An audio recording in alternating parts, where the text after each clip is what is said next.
Assalomu alaykum hurmatli obunachilar. Bugun videomiz Redmi Note 14 va Redmi Note 15 telefonlari haqida bo'ladi.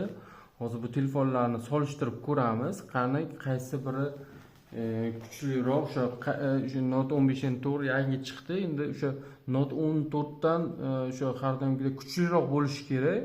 Chunki yangi telefon har doim bilasizlar qanchadir qaysidir tomonlama kuchliroq bo'ladi. O'sha o'rnini bosish uchun o'sha ko'ramiz, hozir tekshirib ko'ramiz haqiqatdan ham qaysidir tomonlari kuchlimi yoki o'sha oldingida Note 14 qanday bo'lsa o'sha turishga qolganmi? Hozir shuni yaqindan tanishtirib o'tamiz. Unda boshladik. Bismillahirrohmanirrohim.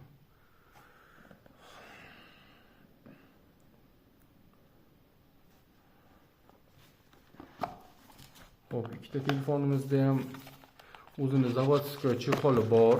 Mana shu qora chexol.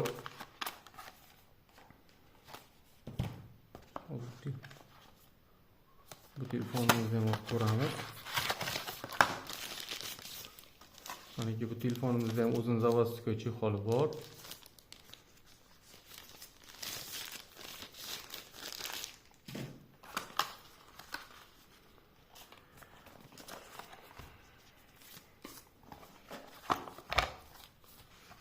Hop, Note 15 da 33 vatli batareya quvvatlagich qo'yilgan, 33 vatli. Note 14 da ham 33 vatli quvvatlagich qo'yilgan. Ikkalasi bir xil, o'zgarish yo'q. O'sha oldingi qanaqa bo'lsa, Note 15 da ham xuddi shunaqa quvvatlagich qo'yilgan.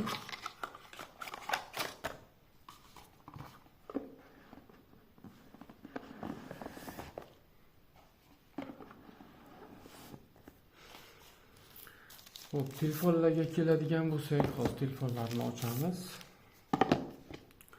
Telefonimiz mana ikkalasi orqa tarafi, ikkalasi ham plastikdan qilib ishlangan, oddiy.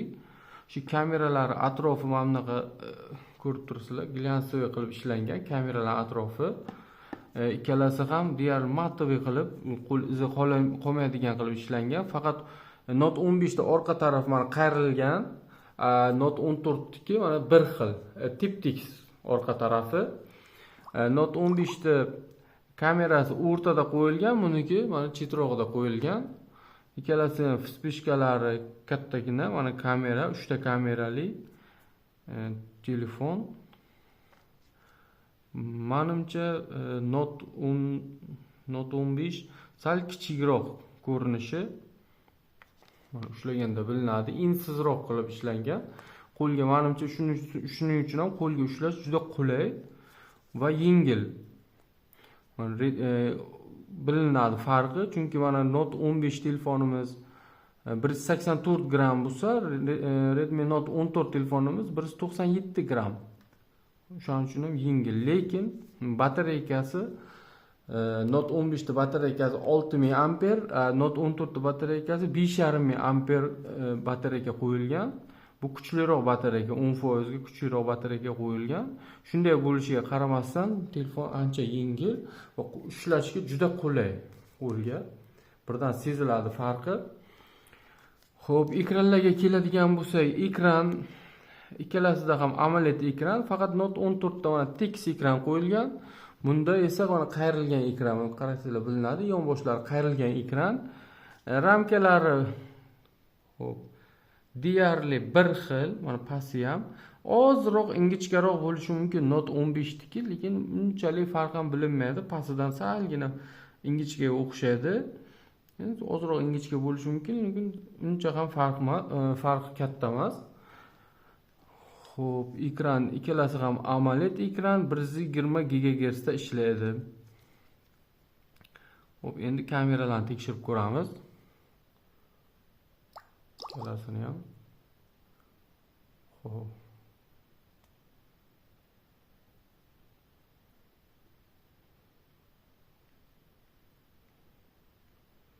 Ultra HD.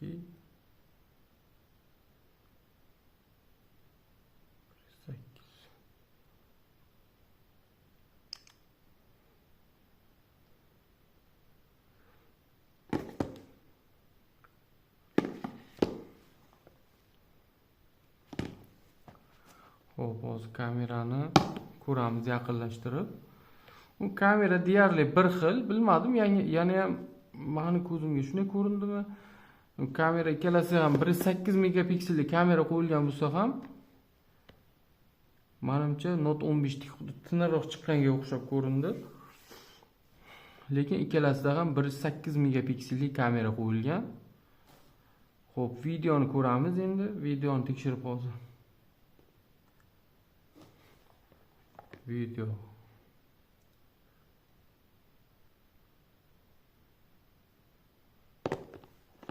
Hozir tekshiramiz qaniki.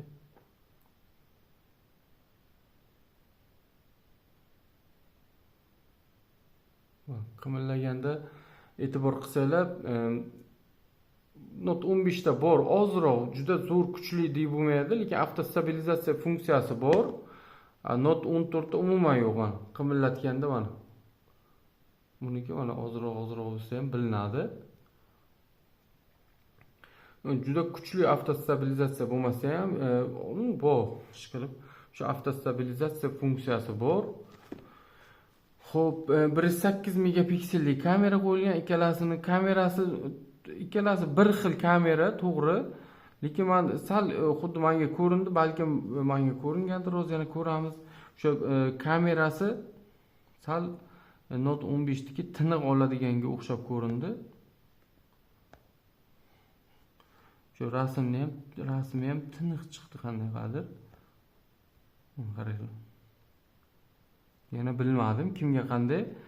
Menga sal farq qilganda Note 15 kamera sal tiniqroqdek ko'rindi. Ya'ni kommentariy yozib ketinglar. O'sha kimga qanday bo'lsa, qanday balki menga shunday ko'rgandir, balkim deyarli bir xildir kamerasi.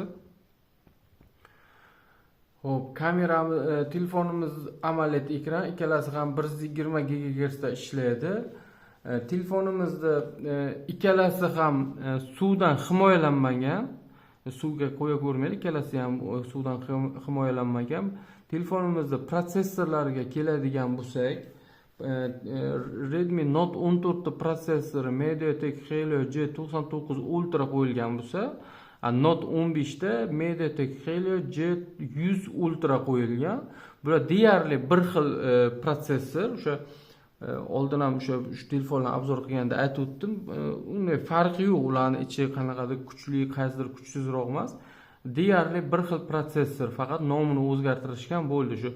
O'sha o'zlaricha yangilik qilish uchun yoki qanaqadir chalg'itish uchunmi, o'sha G99 bo'ladigan bo'lsa, Ultra bo'ladigan bo'lsa, o'sha G100 Ultra qilib chiqarishgan, lekin ichida hech qanaqa o'zgarishi yo'q. O'sha protsessorda o'zini faqat nomini o'zgartirib qo'yishgan xolos.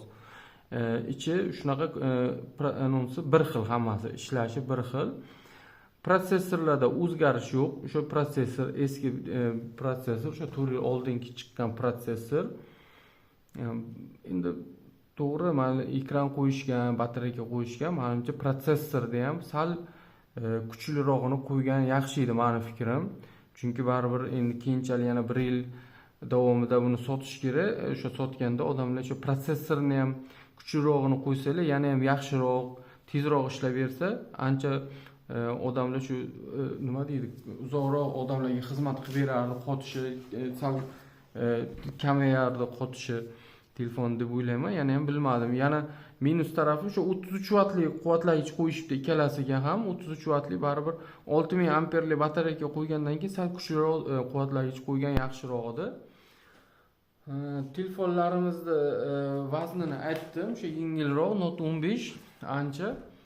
Nima deyish mumkin? Umumiy hisobda aytganda, telefonlarning ichi deyarli bir xil qilingan, ichi o'zgarishi yo'q. O'sha protsessor, o'sha kamera qo'yilgan.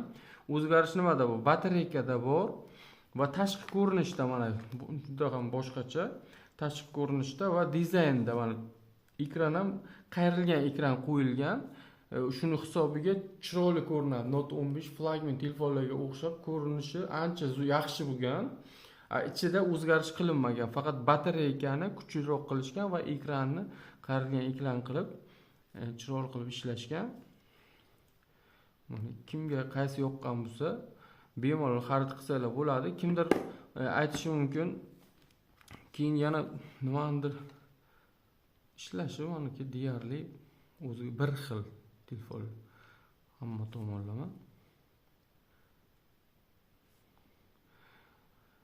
Xo'p, nima deyish mumkin? O'sha agar dizayn yoqqan bo'lsa, ko'rinishi $200 arziydi puli.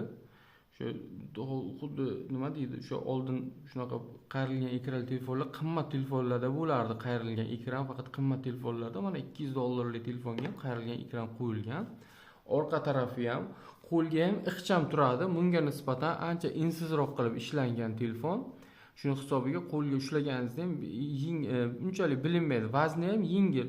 Bu 184 gram, bu 197 gram. Salkam 13 gramga farq qilyapti. Shuni hisobiga yengil, lekin batareyka zo'r qo'yilgan. 6000 amperli batareyka. Menimcha yomon emas. Sotib olishga arziydi. Faqat shuni hisobga olinglar. O'sha ekran stiklosi, stiklo qimmat va ekran almashtirish oddiy mana buniki telefonni ekraniga nisbatan qimmatroqga tushadi. Shuni hisobga olinglar. Agar qolgan tomonlama zo'r chiqqan, protsessorlar ham to'g'ri usha turish, lekin o'sha batareyka tomon, o'sha ekranlari, ko'rinishi chiroyli, ancha qimmat telefonlarga o'xshagan. Menga ham yoqdi, o'zimga ham. Videomiz yoqqan bo'lsa, like, podpiska bosishni unutmanglar. Keyingi videolarda ko'rishguncha xayr, sog' bo'linglar, salomat bo'linglar.